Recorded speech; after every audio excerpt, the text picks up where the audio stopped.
Son las 12:46.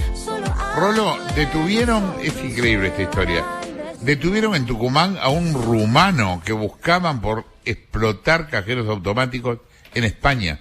Una historia insólita, Jorge, que tiene que ver con George Alecu, de 54 años, un hombre nacido en Galati, una pequeña localidad de Rumania, que entró alegremente a la Argentina en enero de 2022, o sea, en enero de este año. Digo alegremente porque iba de la mano con una joven argentina, su novia, según creen los investigadores. Una historia de amor. Una bella historia de amor que tuvo una primera escala, creen los investigadores, en González Catán, donde ella estaba domiciliada, pero luego siguió por el interior de la Argentina, con rumbos desconocidos. En realidad nadie lo estaba buscando a George Alecu, cuyo ingreso a la Argentina está o debería estar bajo la investigación. Todavía no está del todo claro si entró con su verdadero nombre o si usó una identidad falsa. Sea como sea, es raro, o habla de mínima de cómo son los controles migratorios que tenemos respecto a gente con antecedentes. Porque Alecu no era un hombre de buen vivir, era un hombre justamente que hacía años se ganaba la vida en el delito. Esto quedó en evidencia el 1 de julio, cuando Interpol recibe la alerta de la policía española que le decía que Alecu, a quien venían buscando desde hacía tiempo, estaba en Argentina, que sospechaban que estaba en Argentina justamente porque tenía una mujer, una joven que lo acompañaba de nuestro país. Así que se oficializa el 1 de julio el pedido de captura contra George Alecu. El pedido de captura internacional, Jorge, no el pedido de captura en general. El tipo ya era un hombre buscado y así entró a la Argentina. Lo que pasa es que Interpol recién le avisa a Interpol Argentina que creían que ese prófugo estaba acá el 1 de julio. A partir de ahí empieza una búsqueda, pero antes de contarte cómo termina la búsqueda, te voy a contar por qué lo estaban buscando a George Alecu, porque es una historia extraordinaria. Este rumano integra una banda que se hizo muy famosa en España, Suiza, Alemania, Bélgica, Luxemburgo y Francia. No le decían asco a nada. A nada, Jorge, se movían por todos lados con la técnica de la pala del pizzero. Así la bautizó la prensa española. Te cuento lo que hacía esta banda. Elegían cajeros automáticos en pequeñas localidades con lo que ellos entendían era poca custodia y buena comunicación. O sea, que fuera un pueblo pequeño, pero que tuviera cerca una autopista. Claro, así, para bajar rápido. Por ejemplo, eligieron 7 pequeños municipios del noroeste español, en la zona de Castilla y León. ¿Qué hacían? Una vez que elegían el cajero automático, buscaban, obviamente, un horario donde hubiera poco acceso de público, en general fuera del horario bancario, y lo que hacían el día del golpe era ir a una concesionaria de autos y robar un coche. Lo robaban de la concesionaria directamente, o sea, sin patente. En general también en momentos en los que la concesionaria estaba cerrada. Todo esto como para ir teniendo menos posibilidades de que los atraparan antes o de que les encontraran huellas después. Se movían vestidos con uniformes y chalecos de la policía. O sea, en el momento en el que iban en este auto robado a la concesionaria, usaban uniformes. Iban hasta el cajero. Se bajaba uno encapuchado, se metía dentro del cajero automático y con pintura, con un aerosol, tapaba las cámaras de seguridad del cajero. Después entraban 2 o 3 más que ahí utilizaban la técnica que la prensa española bautizó como la pala del pizzero. Metían una pala en el cajero y le violentaban la chapa delantera, no lo que tiene que ver con la seguridad, sino le abrían un hueco en la chapa, haciendo palanca. Una vez que abrían ese agujero, metían pólvora negra adentro de ese orificio que habían abierto, ponían un detonador y se iban del cajero. Explotaba el cajero, las cargas siempre estaban bien controladas.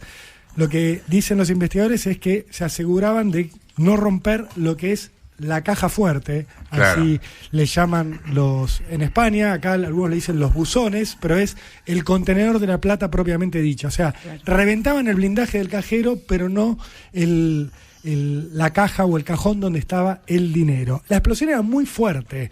Una de las últimas que hicieron, que fue en el 14 de diciembre de 2020 en León, la carcasa de la máquina voló hasta el medio de la calle y el edificio donde estaba el cajero tuvo daños estructurales graves.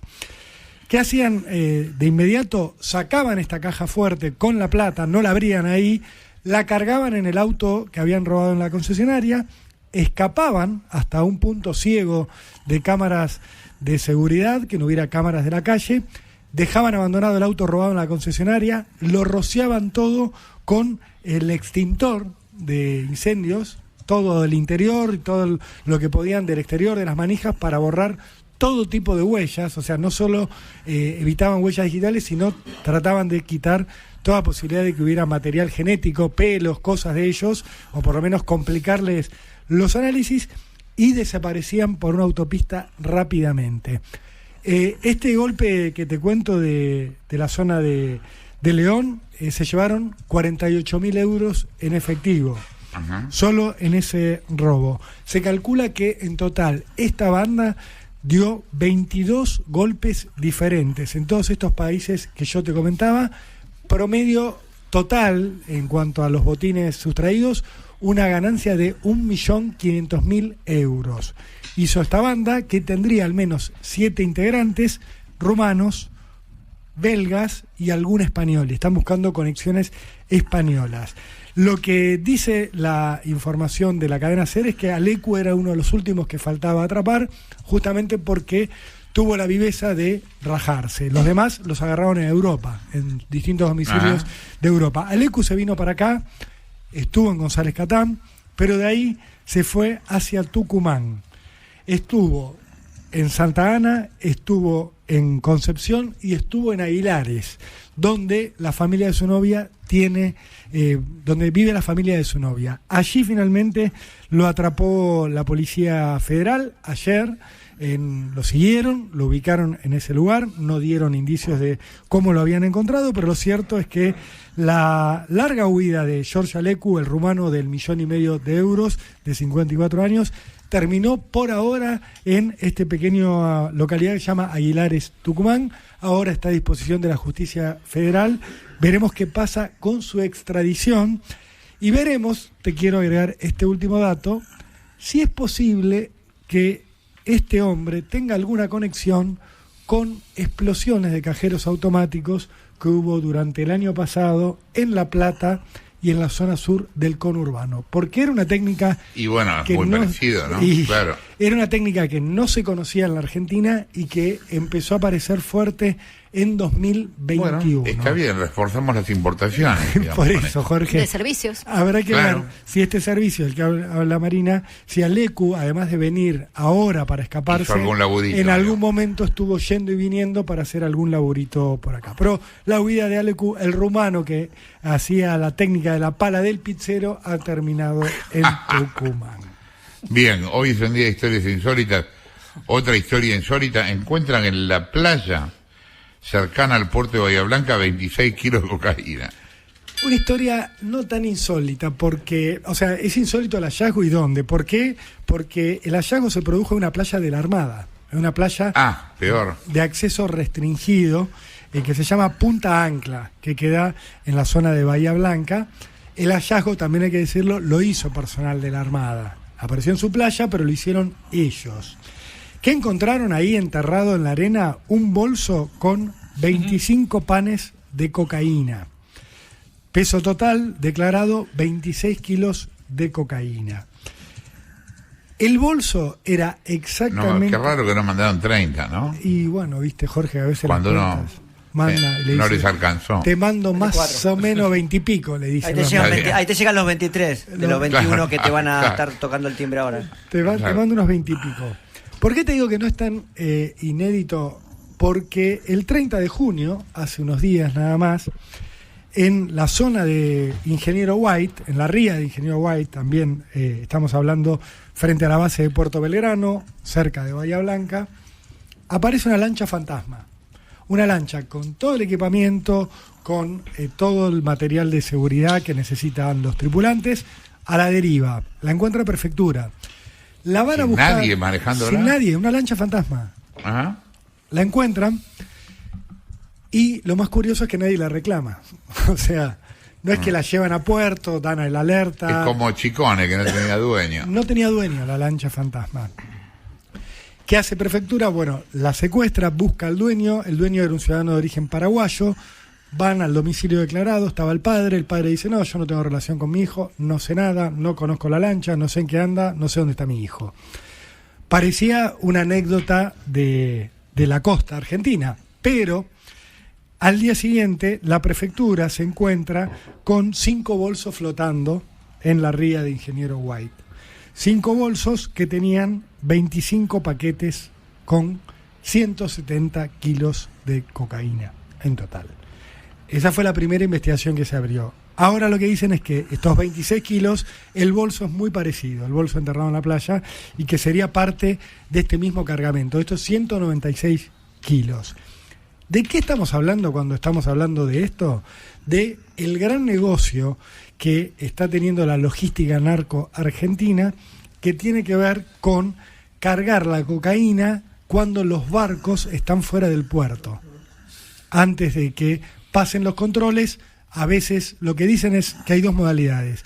Cuando el barco viene cargado con la droga por la famosa hidrovía y viene bajando, antes de llegar al puerto se va a tener un control, en medio del río le tiran los bolsos con cocaína a una lancha, la lancha va hacia la costa, el barco entra al puerto, cuando pasa todas las inspecciones y sale del puerto, en ese mismo punto o en otro punto acordado, otra lancha le acerca la cocaína. La otra modalidad es directamente que la cocaína baje por tierra y cuando el barco sale de algún puerto y ya está rumbo o camino a ir hacia alta mar, desde la lancha lo cargan. Esta modalidad había aparecido el año pasado en La Plata cuando detuvieron a Ignacio Pardo, al ex saxofonista de los fabulosos Kylox, a Naco Goldfinger, que apareció flotando abrazado a un bolso, rodeado de bolsos de cocaína, en medio de una tormenta, en las afueras del puerto de La Plata. Ahora lo acaban de elevar a juicio, a él lo enganchan con 33 kilos de cocaína. Y lo que se sabía, lo que concluyó la investigación era que estaban yendo en medio de una tormenta brutal que hubo esa noche, y habían salido igual en una lancha desde la zona de Punta Lara para ir al encuentro del barco y que la lancha naufragó antes de llegar al barco. ¿Por qué? Porque tenés que ir en el horario en el que el barco pasa.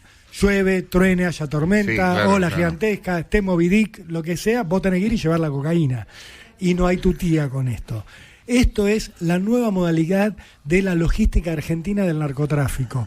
Lo que no se sabía y lo que es novedad, dicen algunos, es que se estuviera utilizando la zona del puerto de Bahía Blanca para esta modalidad. Sí se sabía que en la zona de San Lorenzo, en Rosario, ocurría esto, que en las afueras del puerto de Buenos Aires también ocurría esto. Han aparecido veleros cargados con cocaína en el Río de la Plata. Ahora aparecen en Bahía Blanca. Como siempre te digo, Jorge, si aparece esta cocaína flotando, es que la que están cargando y la que están metiendo adentro de los barcos, en general, la norma internacional, la experiencia marca que se secuestra el 10% de la cocaína que pasa. Hagan los números, pero está apareciendo flotando mucha cocaína, lo cual quiere decir que está pasando por acá, por esta hidrovía que tanto les interesa a tantas personas, y en estos puertos argentinos que tenemos con tantos agujeros, hay una cantidad de cocaína en tránsito hacia Europa principalmente, que es incalculable. Rolando Urbano, señores, a la 1 de la tarde.